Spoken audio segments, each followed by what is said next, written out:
السلام عليكم ورحمة الله وبركاته.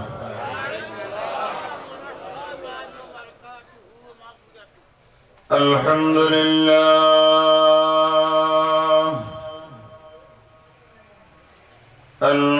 لله نحمده ونستعينه ونستغفره ونؤمن به ونتوكل عليه ونعوذ بالله من شرور أنفسنا ومن سيئات أعمالنا من يهده الله فلا مضل له ومن يضلله فلا هادي له ونشهد أن لا إله إلا الله وحده لا شريك له ونشهد أن سيدنا وسندنا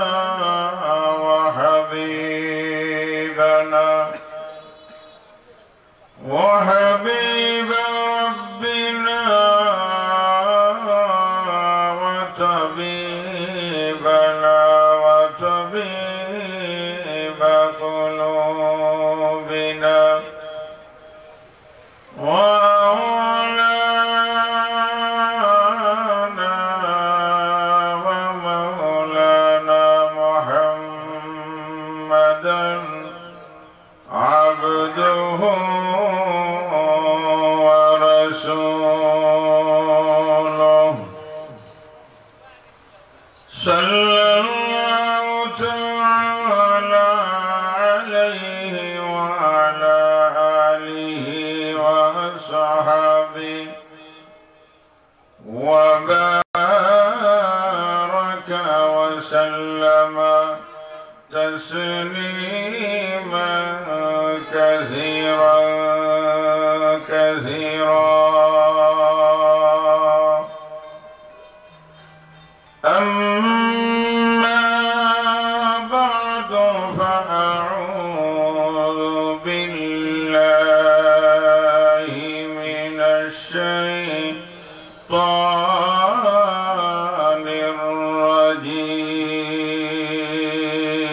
الرجيم.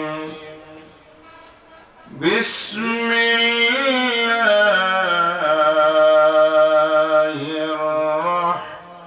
الرحمن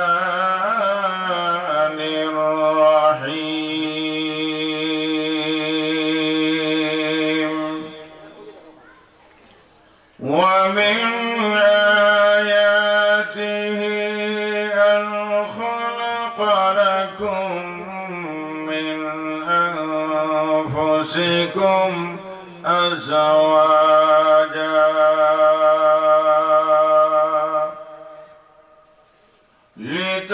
لتسكنوا إليها وجعل بينكم مودة ورحمة إن في ذلك لآيات لقوم يتفكرون. وقال صاحب القرآن صلى الله عليه وسلم أدبوا أولادكم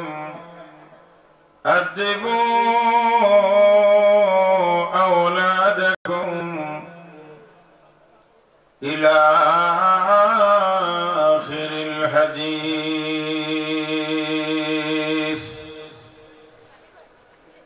محبت সবাই দুরূদ শরীফ পড়ে সাল্লাল্লাহু আলা সাইয়্যিদিনা ওয়া মাওলানা মুহাম্মদ ওয়া আলা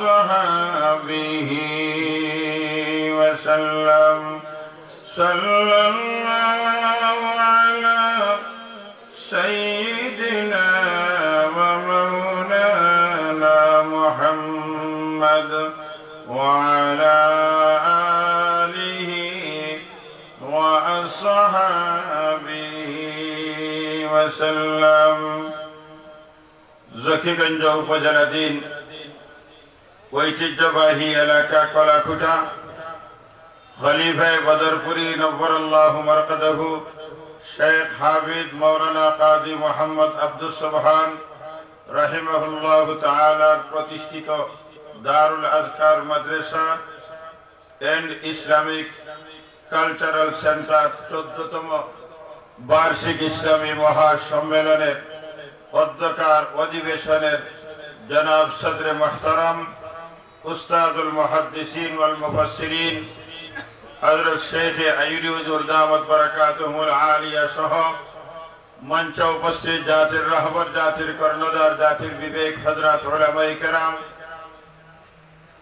মুআজ্জাজ মুরব্বিয়ানে আযম, বিশেষ করে আমার প্রাণপ্রিয় যুবক ও ছাত্র ভাইরা, পর্দার অন্তরালে আমার সম্মানিত মা বোনেরা, সর্বপ্রথম মহান রব্বুল আলামিনের লাখো কোটি শুকর আদায় করি যে মালিক আমাকে আপনাকে অত্যন্ত মহব্বত করে ভালোবেসে হাজারো লাখো মানুষ থেকে বাছাই করে কোরআনের নিসবতে দ্বীনি দরসগার দাওয়াতে নূরানি কোরআনি জান্নাতি বাগানে আসার বসার তৌফিক দান করেছেন। জবান খুলে প্রাণ ভরে কালিমাতু শুকর আদায় করি আলহামদুলিল্লাহ।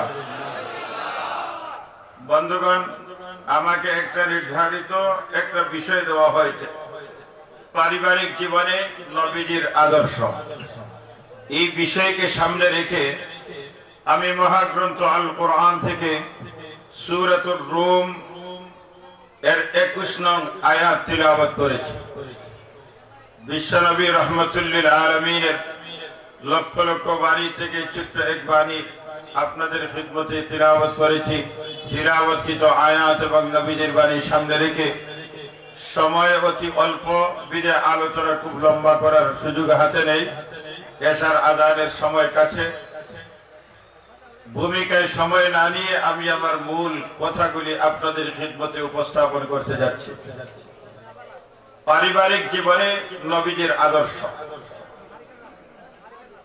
এখানে দুইটি কথা। এক নম্বর কথা হলো পরিবার, 2 নম্বর কথা হলো নবীজির আদর্শ। তাহলে প্রথমে বোঝার দরকার পরিবার কাকে বলে। পরিবার কাকে বলে? পরিবার বলা হয়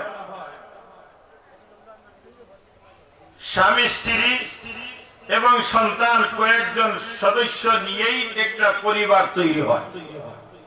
কিন্তু একটা পরিবারের মূল চালিকা শক্তি হলো 2 জন। একজন হলেন স্বামী, আরেকজন হলেন স্ত্রী। এই 2 জন থেকে যারাই আসবেন সন্তানরা, এদেরকে নিয়েই একটা পরিবার তৈরি হয়। এই 14 গোষ্ঠী মিলাইয়া পরিবার হয় না। পরিবার বলা হয় মূল 2 জন ব্যক্তি, একজন হলেন স্বামী, একজন হলেন স্ত্রী। ওই 2 জন থেকে যে ফলাফল সন্তানগুলি আসবে, এদেরকে নিয়েই একটা পরিবার। এই পরিবারের সূত্র শুরু হয়েছে জান্নাতের মধ্যে। পরিবারের এই যে সংজ্ঞা আমি বললাম, এই সংজ্ঞার সূত্র সূচনা হয়েছে জান্নাতের মধ্যে। কারণ একটা পরিবার হতে হলে শুধু পুরুষ হলে পরিবার হয় না। একটা পরিবার হতে হলে শুধু একজন নারী হলে পরিবার বলা যায় না, বরং একজন পুরুষ এবং একজন নারী স্বামী স্ত্রীর সমন্বয়ে একটা পরিবার গড়ে ওঠে। পরিবারের সূচনা হলো স্বামী এবং স্ত্রী, এর থেকেই পরিবারের সূত্র। এবার তলাশ করলে দেখা যায় পরিবারের এই সংজ্ঞার আলোকে পরিবারের সূচনা হয়েছে জান্নাতে। কেমনে জান্নাতে শুরু হলো?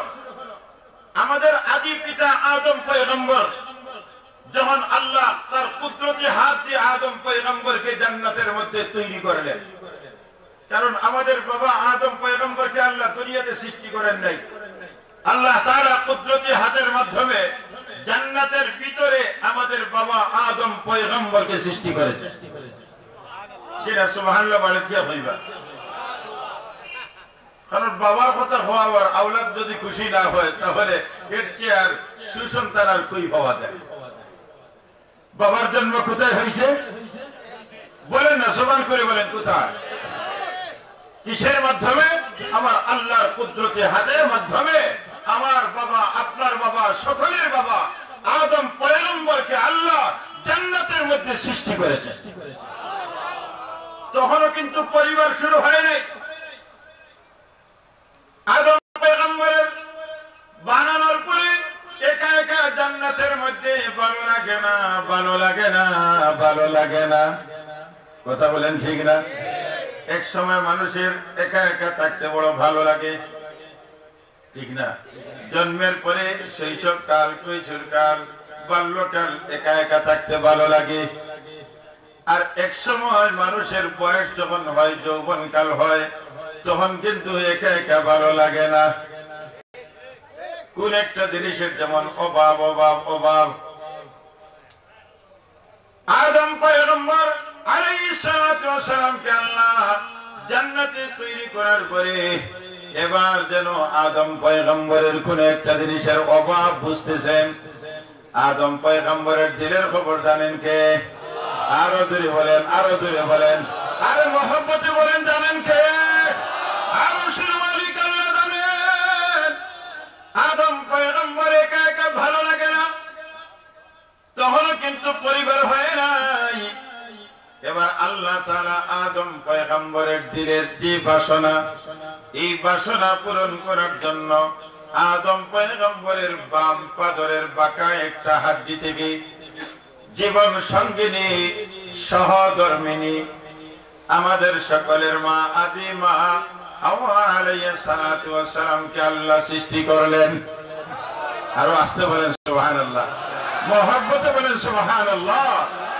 আদম পয়গম্বরের বাম পাদরের হাড্ডি থেকে, শরীরে আর হাড্ডি নাই বলেন, জবান করে বলেন, আরো ধরে বলেন, আছে না নাই? বরং এই বাম পাদরের হাড্ডি থেকেও আরো বড় বড় হাড্ডি আছে। আর এই বেঁকা হাড্ডি থেকে আর সোজা হাড্ডি কি শরীরে নাই? সোজা হাড্ডি আছে, কিন্তু সোজা হাড্ডি থাকার পরেও, বড় হাড্ডি থাকার পরেও আমার আল্লাহ বাঁকা পাদর বাঁকা হাড্ডি থেকে আল্লাহ তৈরি করলেন। একটা মনে প্রশ্ন আসে না?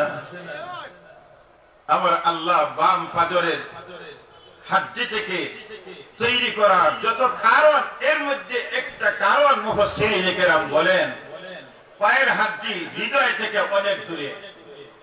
কথা বলেন ঠিক না? অনেক দূরে। হাতের হাড্ডি হৃদয় থেকে অনেক দূরে। গর্দনের হাড্ডি হৃদয় থেকে অনেক দূরে, কিন্তু হৃদয়ের একেবারে কাছে যে হাড্ডি, ওই হাড্ডি হলো পাদরের হাড্ডি। ওই পাদরের হাড্ডি থেকে সৃষ্টি করার পিছনে রহস্য হলো, মুফাসসিরিনে কেরাম বলেন যে স্বামী এবং স্ত্রী দুইজন এমন একটা মহব্বত, এমন একটা ভালোবাসার আবদ্ধে আর দুইজনের সম্পর্ক হবে একজন আরেকজনের একেবারে হৃদয়ের কাছে। আরো আস্তে সুবহানাল্লাহ বলেন। বুড়া হওয়ার ঘরেও মায়া কমে না, হ্যাঁ? যৌবনকালের মায়ার চেয়ে আরো বাড়ে। এক সাক্ষী পাইছি। পর্দার ভিতর থেকে আমার আল্লাহ আমাদের সকলের মা হাওয়া আলাইহিস সালাতু ওয়াস সালামকে আল্লাহ তৈরি করলেন। এ সখীগঞ্জ এলাকার মায়ের জাতিরা, আল্লাহ তাআলা সৃষ্টির সূচনাতেই আপনাদেরকে পর্দার ভিতর থেকে বাইর করছেন। কথা বলেন ঠিক না? আবার বাঁকা হাড্ডি থেকে বাইর করছেন। বাহির করার পিছনে মুফাসসিরিনে কেরাম বলেন, মায়ের জাতিরা সোজা হয় না, বাঁকা হয়, ঠিক না? বাঁকা হাড্ডি যদি খুব দ্রুত সোজা করতে চান, ভাঙ্গিয়া টুকরা টুকরা হয়ে যাবে। আর যদি একেবারে তার হালতে ছাড়ি দেন, তাহলে বেন্ড হইতে হইতে টুকরা হয়ে যায়, ঠিক না? এই জন্য মায়ের জাতিদেরকে যদি আপনি শাসনের জিম্মাদারি গ্রহণ না করেন, তাহলে আপনার গায়ে আর যদি আপনি খুব সহজে সোজা করতে চান তাহলে 3 খান বলতে আর দেরি হবে না। কথা বলেন ঠিক না? এই যখন আদম পয়গম্বরের বাম পাথরে হাড্ডি থেকে হাওয়া আলাইহিস সালাতু ওয়াস সালামকে আল্লাহ বানাইলেন, ঘুম থেকে উঠিয়া দেখেন বাবা আদম সাইটে সুন্দরী, সুবহানাল্লাহ, জীবন সঙ্গিনী সহধর্মিনী হাওয়া হাত লম্বা করতে চাইছেন দরতা, আল্লাহ এখন খবরদার হাত লম্বা করিও না। বলে আল্লাহ হাসাদ দিলে এখানে বলে আগে হক আদায় করো, এরপরে নেই তোমার হাত। বলে আল্লাহ কি? বলে তুমি মোহর আদায় করো, আগে মোহর পরে হাত লম্বা। এখান থেকে আমাদের পারিবারিক একটা অশান্তির যে বীজ, যেটা যত যে বৃত্তি অশান্তির যত বীজ, এর মধ্যে সবচেয়ে বড় একটি বীজ হলো মোহর নিয়ে টানাটানি। কথা বলেন ঠিক না? মোহর ঠিক করে দানের চেয়ে বড়টা। ভাই এত লম্বা মোহর, বলে হুজুর কইনা জানিস আগে সমাজ ঠিক করার দরকার। কথা ঠিক না? বলে সমাজ কি হয়েছে? বলে এখন যদি মোহর দিই 50,000, মানুষের শর্মাই বা লজ্জা দিবা, একটা বিয়া হইল নি, মোহর 50,000 একটা বিয়া হইল। বলে মোহর কত? বলে 50 লাখ। বাহ, বিবাহটা বড় শানদার বিবাহ, মোহর 50 লাখ টাকা। কাজীও বড় ধরনের আপনার হিম্মত করি যায় যে 50,000 আদারে যে 1000 হতে হাতিয়া কত হইব? 50,000। এও তসবি মারে যে খালি বড় বড় মোহর হোক, ঠিক না? ও ভাই, এবার এই মোহর থেকেই সংসারের প্রথম যতটি অশান্তির সূত্র হয়, প্রথমেই এই অশান্তির সূত্রপাত হয় মোহরের মাধ্যমে। কারণ এই মোহরটা একটা খেলতামাশা তৈরি করেছে। অথচ মোহর একজন মা, একজন মায়ের জাতির অধিকার। এই অধিকার নিয়ে ছিনিমিনি খেলা যাবে না। একটা মায়ের অধিকার নিয়ে কোন স্বামী ছিনিমিনি খেলতে পারে না। এখান থেকেই সূত্রপাত হয় অশান্তির বীজ রোপণ করা হয়। আদম পয়গম্বর হাত লম্বা করছেন, আল্লাহ বললেন খবরদার হাত লম্বা করিও না। বলে আল্লাহ কি করব? বলে আগে মোহর দাও, এরপরে হাত। সুবহানাল্লাহ। বলে বেহেশত আমি মোহর পাইব কই? বলে তোমার টাকা পয়সা নাই, কিছুই নাই, আমার হাবিব কিবরিয়ার উপরে দুরূদ শরীফ পাঠ করো। আরো আসতে বলেন সুবহানাল্লাহ। আরে দুইটা হাত উঁচু করে বলেন সুবহানাল্লাহ। আরো জোরে বলেন সুবহানাল্লাহ। আমার হাবিবের উপরে, হাবিবের সামনে দুরূদ শরীফ পাঠ করো। এটাই হবে আমাদের মা হাওয়া আলাইহিস সালাতু ওয়াস সালামের মোহর। সুবহানাল্লাহ। এবার এই জান্নাতের ভিতরে সূত্রটা হইল পরিবার। এবার যখন পরিবার হয়ে গেছে, এবার আল্লাহ বলেন দুইজন যাও দুনিয়াতে, দুইজন দুনিয়াতে যাও। এই পরিবারের সূচনা হলো জান্নাত থেকে। স্বামী স্ত্রীর সমন্বয়ে একটা পরিবার গঠন হয়, এখান থেকেই পরিবারের সূত্র হয়। তাহলে একটা সমাজ যদি করতে হয়, তার মূল ভিত্তি হলো পরিবার। একটা রাষ্ট্র যদি গঠন করতে হয়, একটা রাষ্ট্র যদি তৈরি করতে হয়, তার মূল ভিত্তি হলো সমাজ, আর সমাজের মূল ভিত্তি হলো পরিবার। তাহলে পরিবার যদি মূল তালিকা শক্তি হয়, তাহলে একটা আদর্শ সমাজ যদি করতে হয়, একটা আদর্শ রাষ্ট্র যদি গঠন করতে হয়, তাহলে আদর্শ রাষ্ট্র গঠনের তালিকা শক্তি হলো আদর্শ সমাজ, আর আদর্শ সমাজের তালিকা শক্তি হলো আদর্শ পরিবার। পরিবার যদি আদর্শ না হয়, পরিবার যদি আদর্শ না হয়, তাহলে সমাজ আদর্শ হবে না। আর সমাজ যদি আদর্শ না হয়, তাহলে আইনের মাধ্যমে, মানুষের বানানো আইনের মাধ্যমে, মানুষের তন্ত্রমন্ত্রের মাধ্যমে একটা রাষ্ট্র শান্তি রাষ্ট্র হয় না, আদর্শ রাষ্ট্র হয় না। আদর্শ সমাজ না হওয়া পর্যন্ত আদর্শ রাষ্ট্র গঠন করা কখনো সম্ভব হবে না। আদর্শ রাষ্ট্র গঠন করতে হলে তার মূল চালিকা শক্তি হলো আদর্শ সমাজ, আর আদর্শ সমাজ গঠন করতে হলে তার মূল চালিকা শক্তি হলো আদর্শ পরিবার। আদর্শ পরিবার যখন হয়ে যাবে, আদর্শ সমাজ করতে কোনো আইন লাগবে না, পুলিশ লাগবে না, র্যাব লাগবে না, মানুষের কোনো আইন লাগবে না। যখন একটা সমাজ আদর্শ সমাজ হয়ে যাবে, তখন একটা রাষ্ট্র আদর্শ রাষ্ট্র হতে আর কোনো আইনের প্রয়োজন হবে না। তাহলে বুঝা গেল যে একটা আদর্শ সমাজ, একটা আদর্শ রাষ্ট্র গঠনের মূল চালিকা শক্তি হলো আদর্শ পরিবার। এই এক আদর্শ পরিবারের মধ্যে, আদর্শ পরিবার কখন হবে? মানুষের আইনের মাধ্যমে আদর্শ পরিবার হয় না, মানুষের তন্ত্র মন্ত্রের মাধ্যমে আদর্শ পরিবার তৈরি হয় না। আদর্শ পরিবার তৈরি করতে হলে আসতে হবে কোরআনের কাছে। আদর্শ পরিবার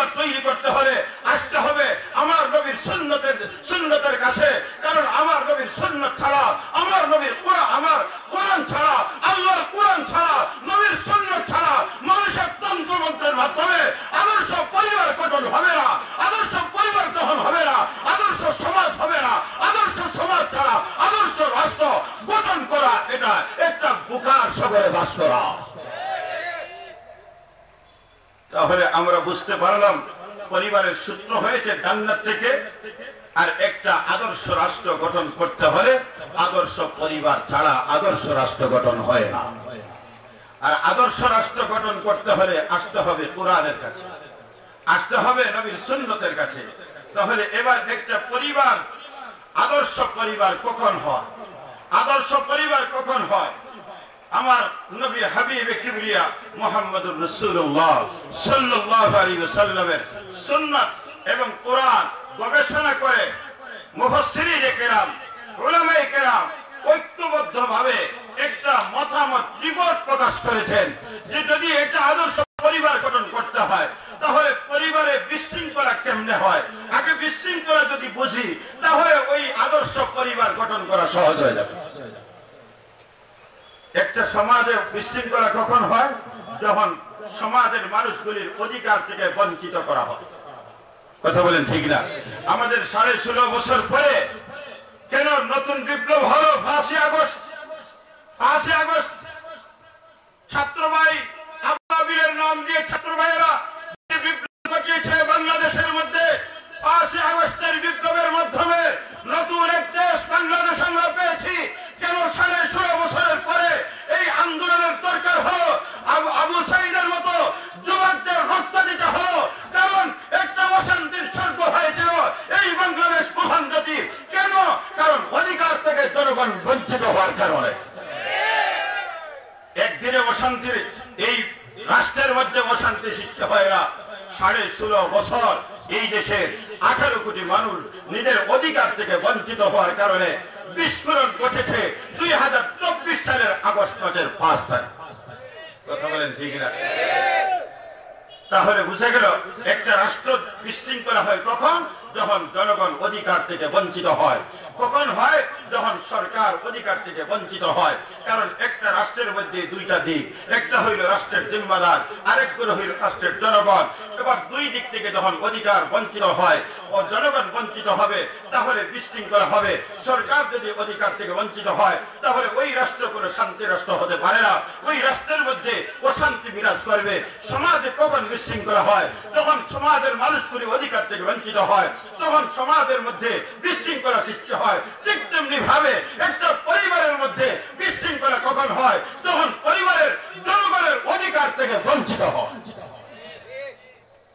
তাহলে রাষ্ট্রের যদি ব্যক্তি পরিবার হয় তখন পরিবারের মধ্যে বিশৃঙ্খলা যখন হবে, সমাজে বিশৃঙ্খলা হবে। সমাজে যখন বিশৃঙ্খলা হবে তখন রাষ্ট্রে বিশৃঙ্খলা হতে অনিবার্য হবে, কোনো সন্দেহ নেই। তাহলে বিশৃঙ্খলা হয় কখন? অধিকার থেকে বঞ্চিত হয় যখন। এর থেকেই হলো একটা পরিবারে বিশৃঙ্খলা কখন হয়, অশান্তির পরিবার কখন হয়? যখন এই পরিবারের সদস্যগুলির অধিকার থেকে বঞ্চিত করা হয়। যতক্ষণ পর্যন্ত এই পরিবারের সদস্যের যার যার অধিকার দিয়েছেন আল্লাহ, কোরআনের মাধ্যমে অধিকার দিয়েছেন, নবীর সুন্নতের মাধ্যমে অধিকার দিয়েছেন, এই অধিকারের ক্ষেত্রে যদি যখন স্বামীর অধিকার প্রতিষ্ঠা হবে, বিবির অধিকার প্রতিষ্ঠা হবে, সন্তানের অধিকার প্রতিষ্ঠা হবে, ওই পরিবারে কোনো বিশৃঙ্খলা হবে না। যখন অধিকার যথাযথভাবে প্রতিষ্ঠা হবে, পরিবারে কোনো অশান্তি হবে না। তখন পরিবারে অশান্তি হবে না, সমাজে অশান্তি হবে না, রাষ্ট্রের জনগণের অধিকার থেকে বঞ্চিত হবে না। তাহলে বোঝা গেল পরিবারে অশান্তি হয় কখন? যখন পরিবারের সদস্যরা বঞ্চিত হয় অধিকার থেকে। তখন এবার অধিকার থেকে বঞ্চিত হয় যখন, তখন অশান্তি। জানতে হবে অধিকার কাকে বলে। একজনের অধিকার আরেকজনের দায়িত্ব। আমার যদি এটা অধিকার হয় অপরজনের দায়িত্ব। স্বামীর যদি হয় অধিকার, বিবির হবে দায়িত্ব। বিবির যদি হয় অধিকার, এটা হবে স্বামীর জন্য দায়িত্ব। একজনের দায়িত্ব অপরজনের অধিকার। স্বামীর যদি অধিকার হয় এই অধিকারটি হবে বিবির জন্য দায়িত্ব, আর বিবির যেটা অধিকার হবে এটাই হবে স্বামীর জন্য দায়িত্ব। এবার স্বামীর দায়িত্ব যদি সঠিকভাবে পালন করতে পারেন তাহলে বিবি তার অধিকার যথাযথ পালন করবে, আদায় করবে। আর স্বামীর অধিকার যদি যথাযথভাবে মহিলায় বিবি আদায় করতে পারে তাহলে ওই পরিবার হবে জান্নাতের বাগান। ওই পরিবার হবে সুখ শান্তির একটা সমুদ্র। কারণ একটা পরিবার যদি সুখী না হয়, স্বামী স্ত্রীর মধ্যে যদি অধিকার বঞ্চিত হয়, স্বামী অধিকার থেকে বঞ্চিত হয়, নারী অধিকার থেকে বঞ্চিত হয়, তাহলে এই পরিবার হবে অশান্তির একটা সাগর। ওই সাগরে যারা সন্তান ভূমিষ্ঠ হবে, তখন ওই সন্তানগুলি এক সময় ভবিষ্যৎ, এই দেশের ভবিষ্যৎ হবে, এই দেশের কর্ণধার হবে। আজকের সন্তানগুলি ভবিষ্যতের কর্ণধার হবে। তখন তারাই প্রথমে অশান্তির সমুদ্রে হাবুডুবু হবে। কথা বলেন ঠিক না? সব সময় দেখবে মা বাবা ঝগড়া ফসাদ করতেছি, দেখবে মা নামাজ নাই, বাবার নামাজ নাই, বেনামাজি একটা পরিবেশ। তখন বাচ্চারাও বড় হবে বেনামাজি পরিবেশের মধ্যে। বাচ্চা বড় হবে মা বাবার এই ঝগড়া ফসাদের প্রভাবের মাধ্যমে প্রভাবিত হয়। তখন এরকম সন্তানগুলি ভবিষ্যতে জাতির যদি কর্ণধার হয়, তাহলে নিশ্চিত বুঝে নেন ওই দেশগুলো শান্তি হতে পারে না। কারণ যে সন্তান জন্মের পরে দেখে তার মা বাবা ঝগড়া করে, সে মনে করবে এই দেশটাই হবে ঝগড়ার দেশ। কথা বলেন ঠিক না? যখন দেখবে মা বাবা নামাজ পড়ে না, তাহলে বুঝবে এটা এই জীবনটা নামাজের জন্য নয়। যখন দেখবে মা বাবা রোজা রাখে না, রমজান শরীফে একেবারে দিবালুকে খাবার দাবার করে, তাহলে সে বুঝবে এই জীবনে রোজার কোনো দায়িত্ব না। তাহলে রোজার দায়িত্ব নয়, এই পরিবেশকে সে বড় হবে। আরে নামাজ ছাড়া সে বড় হবে, তাহলে ওই সন্তান কোনোদিন নামাজি হবে না, ওই সন্তান কোনোদিন আল্লাহওয়ালা হবে না, ওই সন্তান কোনোদিন সত্যিকার আল্লাহর গোলামি করবে না। বিধায় একটা পরিবার যদি শান্তির পরিবার হয়, আসতে হবে কোরআনের কাছে, আসতে হবে নবীর সুন্নতের কাছে। তাহলে আসুন এবার পরিবারের মধ্যে সূত্র শুরু হয় স্বামী স্ত্রীর মাধ্যমে। দেখেন স্বামী স্ত্রীর সম্পর্কটা কেমন গভীর, কেমন গভীর। আমার আল্লাহ বলে, ওয়ামিন আয়াতিহি আন খালাকা লাকুম মিন আনফুসিকুম আজওয়াজা লিতাসকুনু ইলাইহা ওয়া জাআলা বাইনাকুম মাওয়াদ্দাতাও ওয়া রাহমা ইন্না ফী যালিকা লাআয়াতিন লিকাওমিন ইয়াতাফাক্কারুন।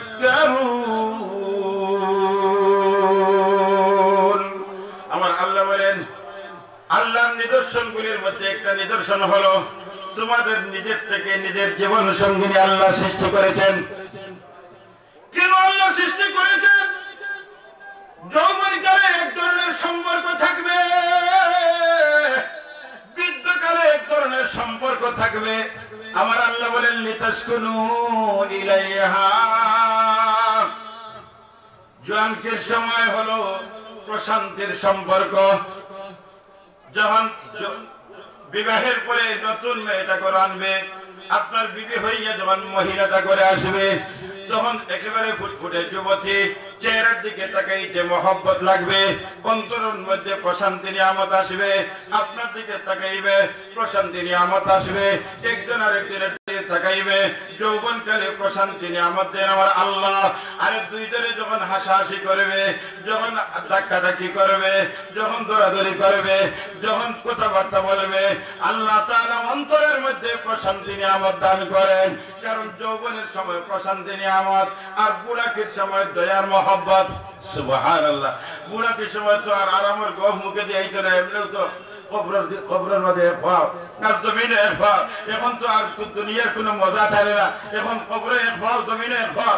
এই অবস্থার মধ্যে আর এই আনন্দের ফুর্তির গহভার মুখে দিয়ে আসে না, তখন একজন আরেকজনের মুখাপেক্ষি হয়ে যায়। আরে বুড়া বুড়ির মুখাপেক্ষি হয়, আর বুড়িয়ে বুড়ার মুখাপেক্ষি হয়। তখন আওলাদ তার চিন্তা করে, তার যৌবনের চিন্তা করে, নাতিরসা তার যৌবনের চিন্তা করে। তখন ওই বুড়া আর বুড়ি দুজনের মধ্যে আমার আল্লাহ বলেন, ওয়াজআলা বাইনাকুম মাওয়াদ্দাতান ওয়া রাহমা। এই সময় মওয়াদ্দাতের সম্পর্ক, আর এই সময় দয়ার সম্পর্ক। এবার আর কোন দাবি দেওয়া নাই, দয়ার আর মহব্বতের সম্পর্ক। আর জওয়ানকের সময় সুকুনতের সম্পর্ক। দুইজন যখন আসলেন এক ঘরের ভিতরে, আসার পরে আমার আল্লাহ বন্টন করে দিলেন দায়িত্ব, যে তোমার এক দায়িত্ব, তোমার এক দায়িত্ব। এ স্বামী, তোমার দায়িত্ব বন্টন করে দিলাম। এই স্ত্রী তোমার দায়িত্ব বন্টন করে দিলাম, এই স্বামী তোমার অধিকার দিলাম, এই স্ত্রী তোমার অধিকার দিলাম। অধিকার আর দায়িত্ব যদি আজকের সমাজের প্রত্যেকটা স্বামী যদি বুঝে নিত, দায়িত্ব পালন করতো, আর প্রত্যেকটা মায়ের কাছে যদি নিজের দায়িত্ব বুঝে যদি আদায় করতো, রব্বে কাবার কসম করে বলতে পারি কোন পরিবারে অশান্তি থাকতো না, কোন সমাজে অশান্তি থাকতো না, কোন রাষ্ট্র অশান্তি থাকতো না। আজকে রাষ্ট্রের অশান্তির মূলে হলো পরিবার। তাহলে স্বামী তার অধিকার কি আর দায়িত্ব কি? আগে বলছে অধিকার দায়িত্ব ব্যবধান হইল, একজনের যদি দায়িত্ব হয় এটি অপর জনের অধিকার, আর অপর জনের দায়িত্ব যেটা এটা অন্য জনের অধিকার। তাহলে এক নম্বর দায়িত্ব, এক নম্বর অধিকার হলো স্বামীর স্ত্রীর জন্য স্বামীর উপরে। এর জকিগঞ্জ কলাকুটার মুসলমান, জকিগঞ্জ উপজেলার প্রত্যেকটা পুরুষ, আপনাদের উপর নারীর এক নম্বর অধিকার হলো যে আপনি যখন বিবাহ করবেন, বিবাহ করার পরে বিবাহের মধ্যে সবচেয়ে প্রথম অধিকার হলো তুমি মোহর আদায় করো। মোহর আদায় করো, ওই যে মোহরের কথা বললাম না, মোহর আদায় করো। মোহর আদায় বিহীন যদি তুমি সংসার শুরু করো, তাহলে যতক্ষণ যদি না দিবার নিয়তে যদি মোহর বড় বিশাল বড় মোহর ঠিক করো সমাজ রক্ষা করার জন্য, ইজ্জত রক্ষা করার জন্য, আর মনে মনে এটা মোহর দেওয়া লাগে না, এমন যদি মোহর ঠিক করো আর মোহর না দিয়ে যদি তুমি সংসার শুরু করো, প্রত্যেকটা সংসারের সময় আরে আপনার আমলনামায় জিনার গুনাহ লেখা হবে, জিনার গুনাহ লেখা হবে। আমি একটা ছেলেকে জিজ্ঞাসা করলাম, বিবাহের পরে আমি বিবাহ পড়েছি, আমি জানি তার মোহর কত। বিবাহের পরের দিন জিজ্ঞাসা করলাম, তোমার এই অমুক তোমার মোহর কত, তোমার বউর মোহর কত? বলে হুজুর আমি জানি না। বুঝেন নাই? কে জবাব দিছে? কে জবাব দিছে? আমার কইনা না, শুধু দাম দে, কইনা বাকি যাবে দামান নশা দেবে। তারে জিজ্ঞাসা করলাম, ভাই তোমার বউর মোহর কত? আগের দিন বিয়া পড়ছে, আমি বিয়া পড়াইছি। বলে হুজুর আমি জানি না। বলে তে মোহর খেয়ে জানে? বলি এটা আব্বাই জানে। আমি শুনলাম 20 লক্ষ টাকা মোহর, তুমি 20 লক্ষ ভারবা। বলে হুজুর এটা কই না জানি, তো ঠিক করা হয়েছে, এটা দেওয়ার খেয়াল নেই। ঠিক না, আমি তো পারতাম না, আব্বাই পারলে দিবা। এই হলো সমাজ। বলে এই পরিবারে শান্তি আসবে কেমনে? শান্তি আসবে কেমনে? এখন হুজুর আমরা একটা কৌশল করবো। কি কৌশল? বলে পয়লা সাক্ষাৎ যে সময় আমরা দুইজন একটা নই মাপ লই দিই। বলে মাপ পেলে রইবা?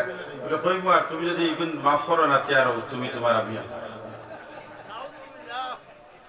আল্লামা নূর ইসলাম আলী ফরিদ আহমদ বারাকাতুহু বলেন, এরকম প্রস্তাবকারী এরকম পুরুষ যারা, এরা হলো বাসর রাতের ডাকাত।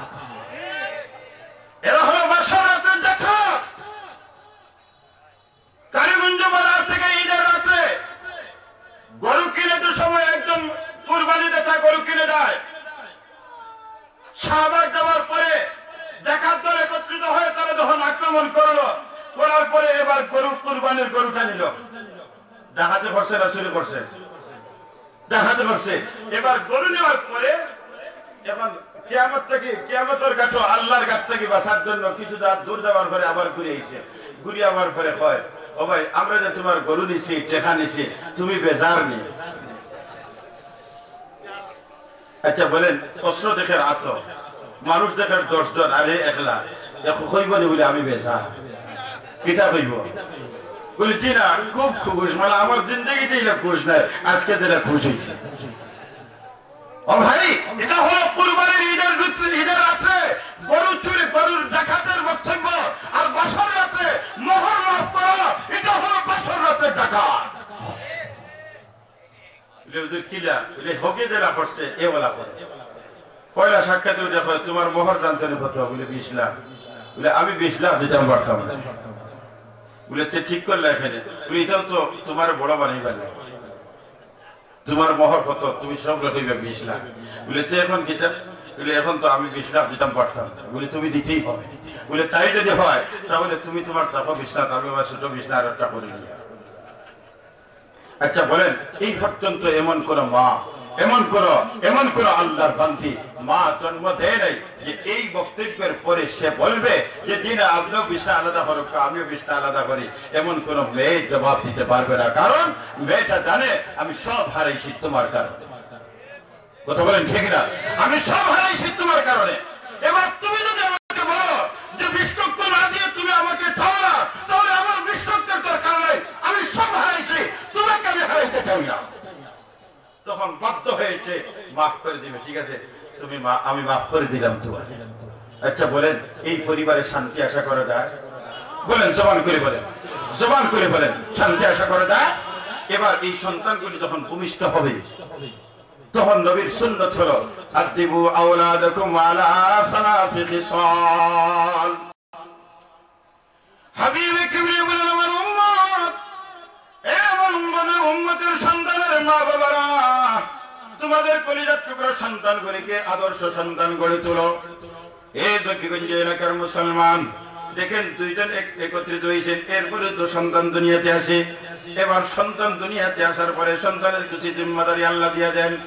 এই জিম্মাদারিতে ব্যর্থ দ্বারা হয়, বুড়াকের সময় বৃদ্ধাশ্রমে তাদের জায়গা হয়।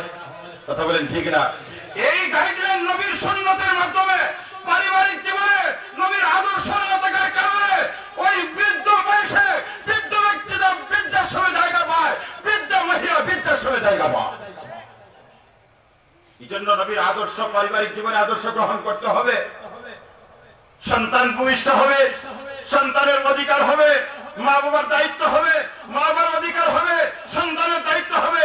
যার যার দায়িত্ব পালন যথাযথভাবে যদি হয়, তাহলে ওই পরিবার জান্নাতের বাগান তৈরি হয়। তাহলে এবার সন্তান আসলো, আসে দেখে মায়ের বাবা খালি যুদ্ধ করে, সকালে যুদ্ধ, দুপুরে যুদ্ধ, বিকালে যুদ্ধ। এ মনে করবে এই পরিবার, এই জীবনটাই মনে হয় যুদ্ধর জীবন। এই মানুষটা যখন সমাজের নেতৃত্ব দিবে, তখন এই সমাজের মধ্যে বিশৃঙ্খলা না দেখলে তার ঘুম আসবে না। এই মানুষটা যখন রাষ্ট্রের জিম্মাদার হবে, তখন এই রাষ্ট্রে বিশৃঙ্খলা না হলে তার ঘুম আসবে না। এই জন্য মাঝে মাঝে বলবে খেলা হবে, খেলা হবে। কথা বলেন ঠিক না? কারণ এ তো প্রথমেই দেখছে খেলা, সমাজে গিয়ে দেখো খেলা। এবার রাষ্ট্রে যদি মাঝে মধ্যে খেলা না হয়, তাহলে তার ঘুম আসে না। এই জন্য মাঝে মাঝে খালি ডায়লগ দেয় খেলা হবে, খেলা হবে। কথা বলেন ঠিক না? এই জন্য পরিবার থেকেই সমাজ, সমাজ থেকে রাষ্ট্র। পরিবারে যদি মা বাবার যুদ্ধ দেখে, তাহলে ওই সন্তান যুদ্ধ পছন্দ করবে। আর ওই যুদ্ধ ইসলামের যুদ্ধ নয়, ওই যুদ্ধ হলো ইসলামের বিরুদ্ধের যুদ্ধ। যে ওই যুদ্ধের মাধ্যমে জান্নাতের পরিবেশ জাহান্নাম তৈরি করে দেয়। বিদায় সন্তান কোনোদিন দিনদার হতে পারে না। ও ভাই, স্বামীর একটা মহিলার অধিকার বললাম, এবার আসুন স্বামীর একটা অধিকার বলে। স্বামীর অধিকার হইল মহিলার উপরে তুমি সুন্দর সুন্দর সব সময় স্বামীরে খুশ রাখতে। কথা বলেন ঠিক না? আচ্ছা বলেন, এখনকার সমাজে ঘরের ভিতরে মা বোনরা যত পুরানা পাড়াশিরা যা আছে ওগুলা ব্যবহার করে। আর যে সময় খালি শুনে যে দুলাভাই বসার দেওয়া হইছে,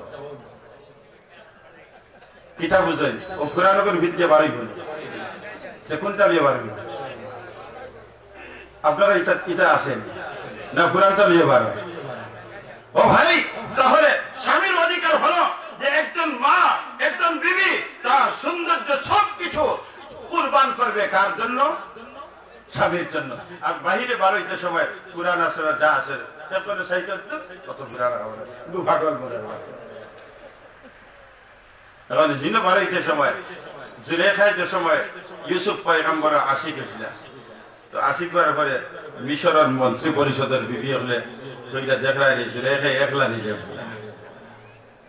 জুলেখারে একলা দিবার খামলে আমরা বাটল। এখন বাট লইতে হইলে অংশীদার হইতে হলে জুলেখার গোটটাকে বার করতে হবে।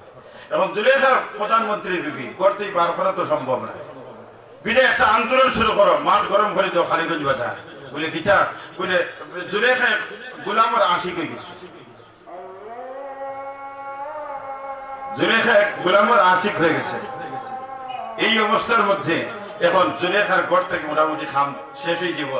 আমরা ভাই দিব জুলেখায় শুনিয়া কইলা হুয়া তোমার তান্ডে পরীক্ষা হয় তো জুলেখায় কইলা প্রধানমন্ত্রী বউ এমনি না এখন চা চক্র আয়োজন করলে আয়োজন করার পরে ফলাফল আপনারা জানেন ঘটনা ইউসুফ পয়গম্বরের দেখার জন্য যেমনি দাওয়াত পাইছেন প্রধানমন্ত্রীর অফিস থেকে জুলেখার কাছ থেকে তখন ঘরের ভিতরে সবচেয়ে দামি খাবার সবচেয়ে দামি গয়না যা ছিল সবগুলি শরীরে দিয়ে সাজগুজ করে এমন ভাবে তারা প্রস্তুত যে ইউসুফের খালি চোখ পড়তো আর জুলেখারে ভুলি দিত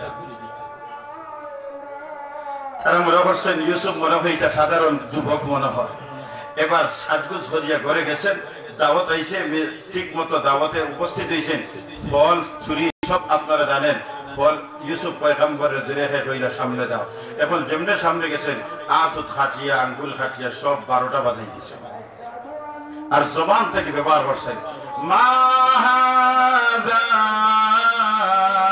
বাশারা ইন হাযা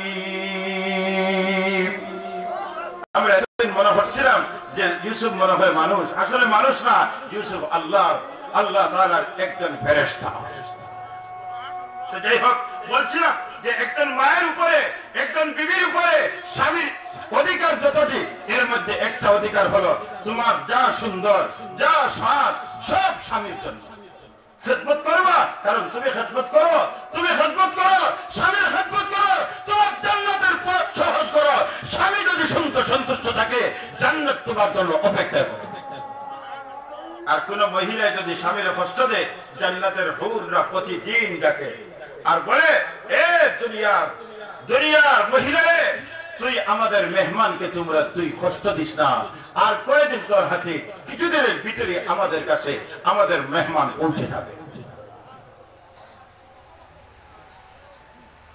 2 নম্বর আরেকটা অধিকার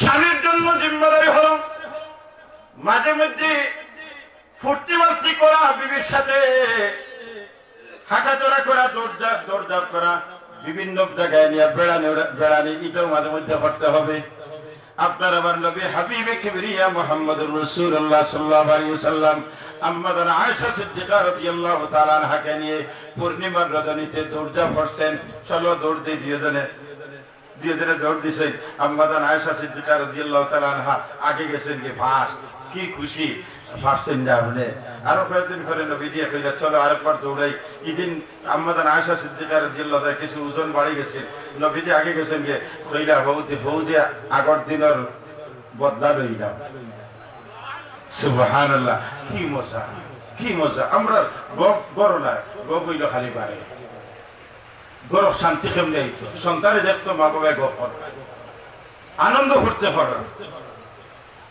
এখন দুইজন খালি ধাক্কা ধাক্কি বয়া দেখে বয়া করি জীবনটাও খালি ধাক্কা ধাক্কি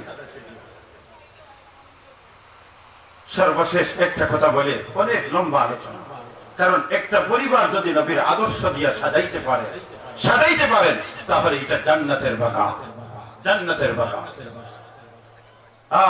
স্বামীও মাঝে মধ্যে বিবির খবর নেওয়া খাবার ঠিক মতো আছে কিনা খাবার আছে কিনা এটা স্বামীর খবর লইতে তাই না কি দুনিয়ার খবর নাই তুমি তোমার চলো একদিন আমার নবী হাবিবে কিবরিয়া সাল্লাল্লাহু আলাইহি ওয়াসাল্লাম দাওয়াত থেকে ঘুরছেন আম্মাদান খাদিজাতুল কুবরা রাদিয়াল্লাহু তাআলা জিজ্ঞাসা করছেন খাদিজা ঘরে কোনো খাবার আছে বলে ইয়া রাসূলুল্লাহ ঘরে কোনো খাবার নাই বাহিরে পার্শ্ববর্তী একটা মহিলা 7টা খেজুর আমাদের জন্য দিয়েছেন আমি 2টা খাইছি আপনারে 2টা রাখছি অন্য আরেকজন মহিলা আপনার জন্য একটা দুধ হাদিয়া করছেন এটা আপনার জন্য রাখছি নবীজি খেজুর 2টা থেকে একটা খাইলা আর আরেকটা আম্মাদানের মুখের মধ্যে দিলেন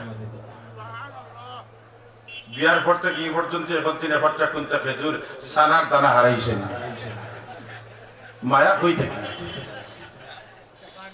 হ্যাঁ এখন তো বলে ইয়া আল্লাহ হুজুর মানুষ কইবা বউ ভাগর আরে তুমি তো বউ ভাগর হইতে দুনিয়া কি হলো না হলো এটা না তুমি বউ ভাগর হইতে এই বউ ভাগর হইতে গিয়ে তুমি আল্লাহরে বলতে না আর এটা তোমার ফাদারের হাত থেকে আল্লাহ তৈরি করেছেন তুমি তো পাগল হবেই তো।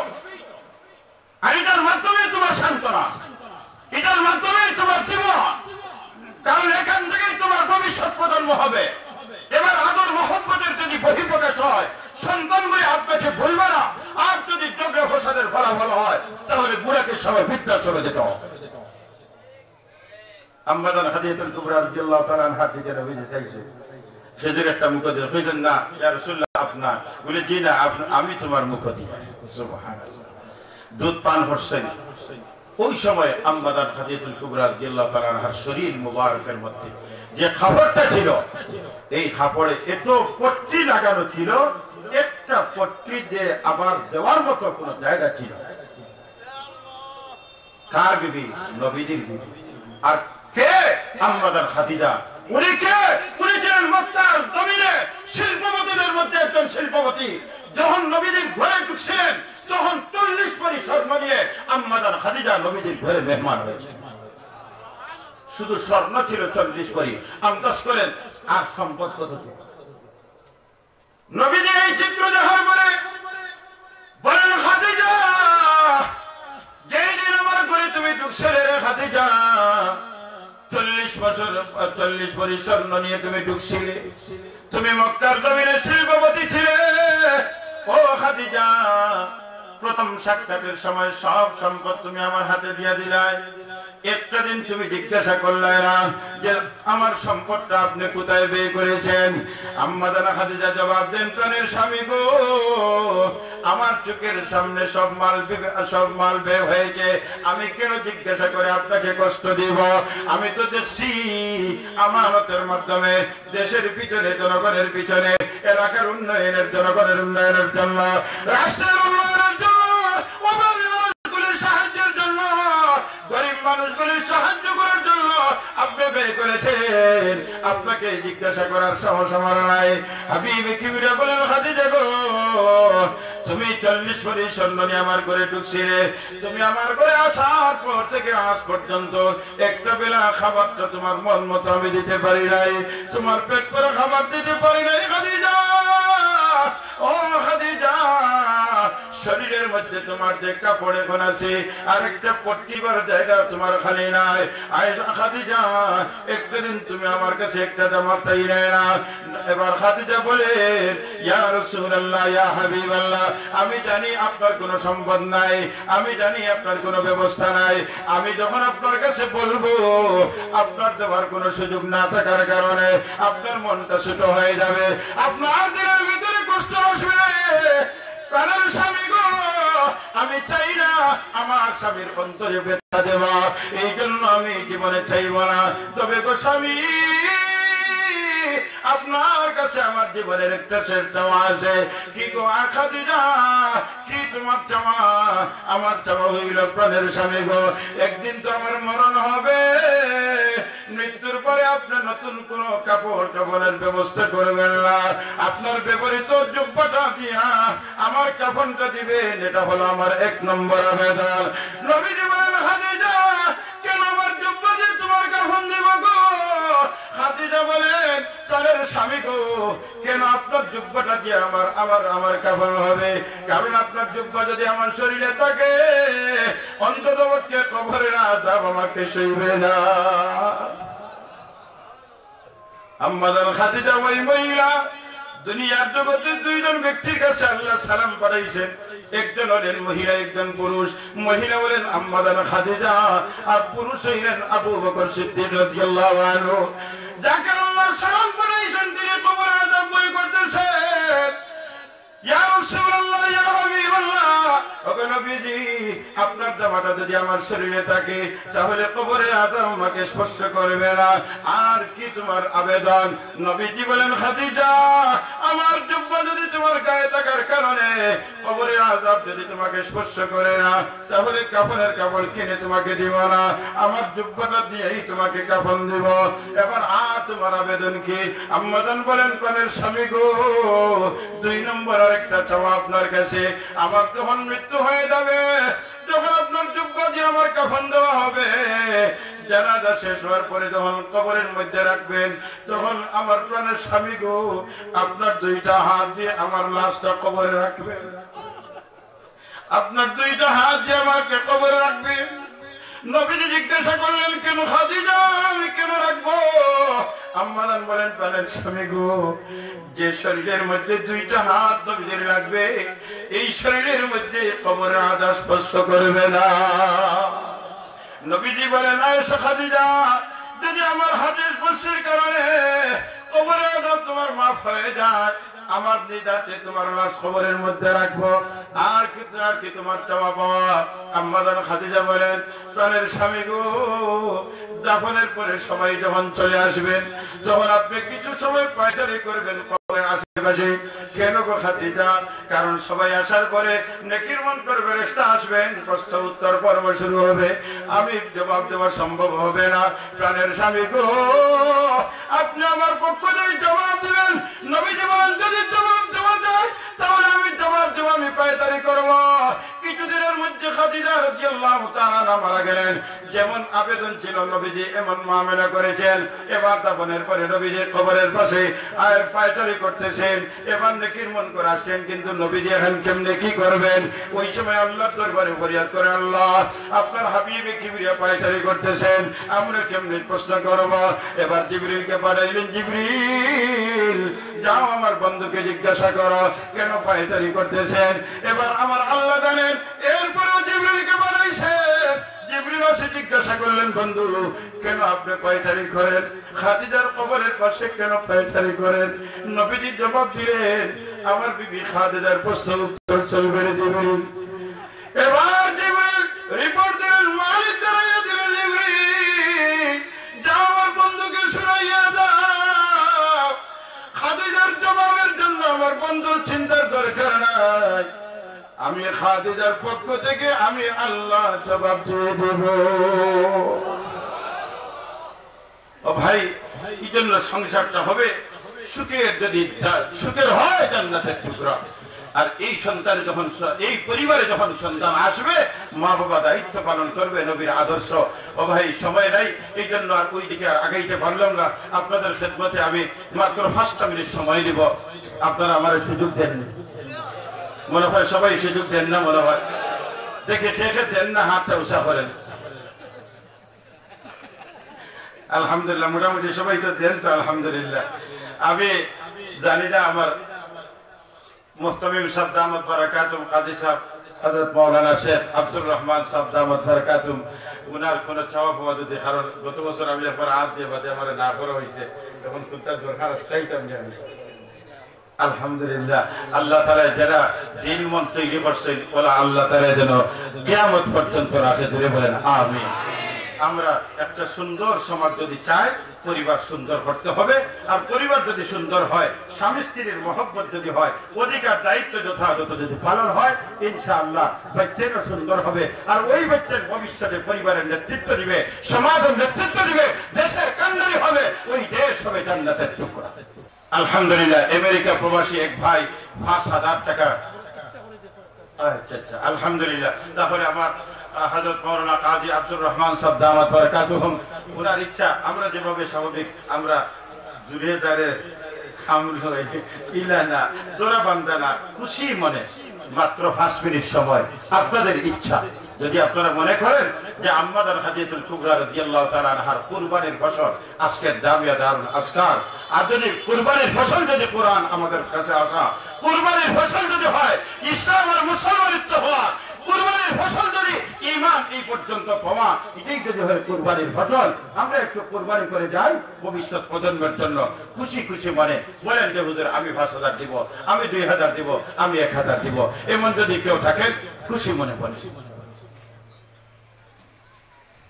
আমরা হযরত মাওলানা শেখ কাজী সাহেব দামাত বারাকাত দেখোকা বাংলাদেশের সামদা কিলা মাশাআল্লাহ, মুন্সিবাজার মাদ্রাসার আলহামদুলিল্লাহ সুনামধন্য উস্তাদ, হযরতের নাম কি আব্দুল্লাহ সাহেব, কি সুন্দর আছেন, ঘুরে বললাম সাহেব দাদা মামুর হানি নব্বরাল্লাহু মারকাদাহু শেখ আব্দুল জলিল সাহেব দামাত বারাকাত হুজুরে 1,000 2,000 আলহামদুলিল্লাহ মাশাআল্লাহ। মাদ্রাসার ছাত্র মুস্তাফা তার গার্জেন যে 1,000 দিয়েছেন, আল্লাহ কবুল ফরমা, মঞ্জুর ফরমা। উঠেই জানে উঠলে তো 1,000 দিতে হবে। এমনি দেন না জানি আপত্তি নাই, কিন্তু উঠলে 1000 দিতে হবে। ও ভাই একজন মানুষে আমার যে কইরা না যে হুজুর আমি 1000 দিব, 500 দিব, জানলে একজন মানুষ নাই ময়দানে।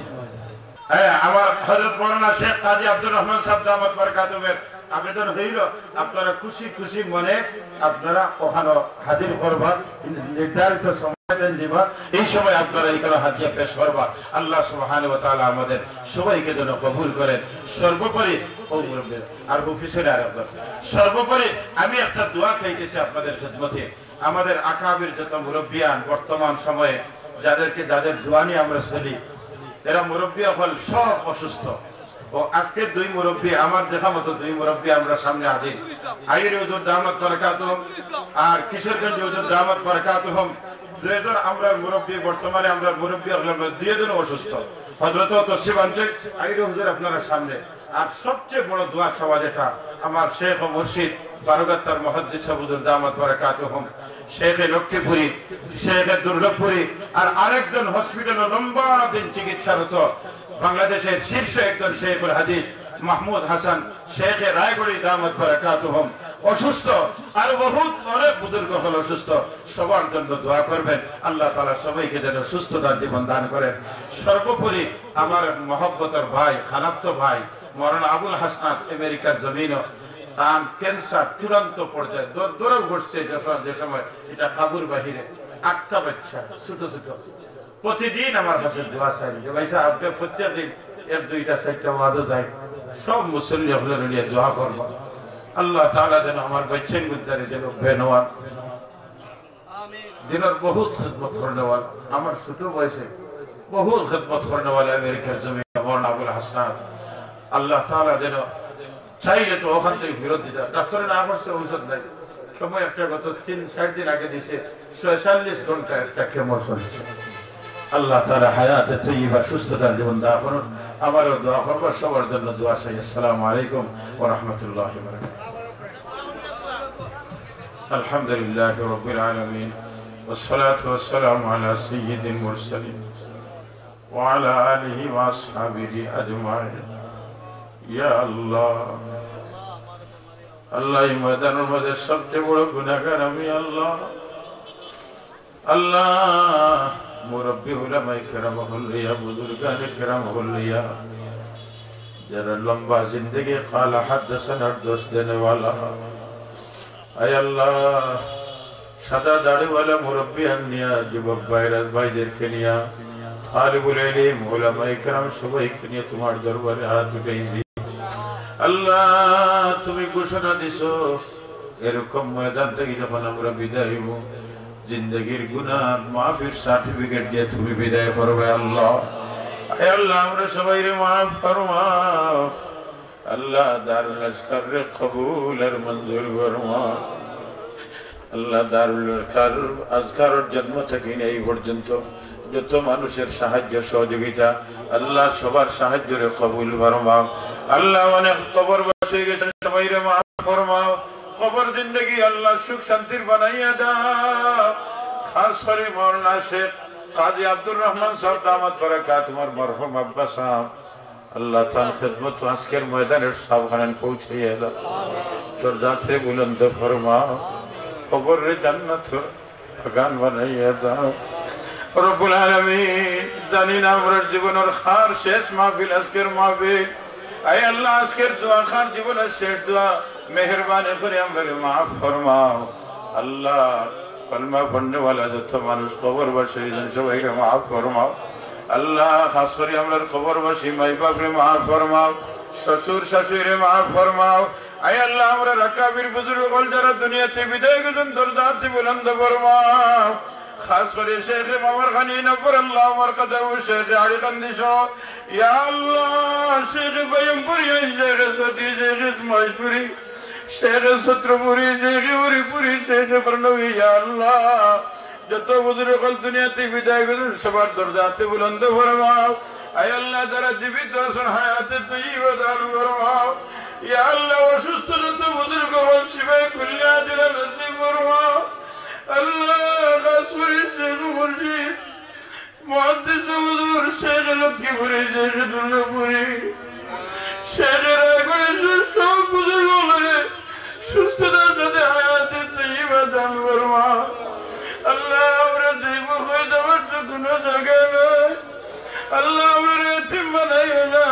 यतीम बनाइयो ना अल्लाह या अल्लाह दुनियार मजलूम मुसलमान गुलोर साहाय्य फरमाओ आय अल्लाह बांग्लादेश से हिफाजत फरमाओ आय अल्लाह दारुल अरकम मुहतमिम सम्मान काजी अब्दुल रहमान शमसो মাদ্রাসার ছাত্র-ছাত্রীরা মুহিব্বিন মুতাআল্লিকিন ইয়া আল্লাহ তালিবুল ইলম সবাইকে তুমি কবুল ফরমাও আল্লাহ আজকের মজমা উপলক্ষ করে দেশি বিদেশি যত মানুষের সাহায্য সহযোগিতা আল্লাহ সব কিছুরে কবুল ফরমাও লক্ষ কোটি দুরূদ ও সালাম সোনার মদিনায় পৌঁছাইয়া দাও बीमारी उन्होंने शिवा दान फरमाओ अल्लाह रसूल अमर भाई मरना बुला सतरान तो दर नजर फरमाओ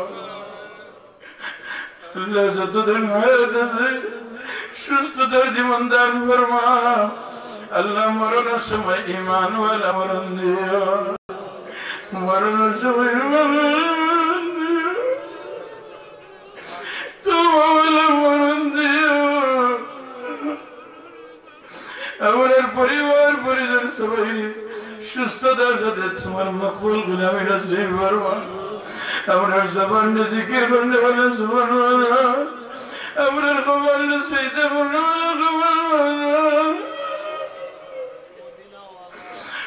আল্লাহ আমরা তোমার মকবুল গুলামি হিসেবে কবুল ফরমাও اللهم بارك لنا في رتب وشعبان وبلغنا رمضان وسلام على المرسلين والحمد لله رب العالمين آمين السلام عليكم সম্মানিত মুসল্লিয়ানে কেরাম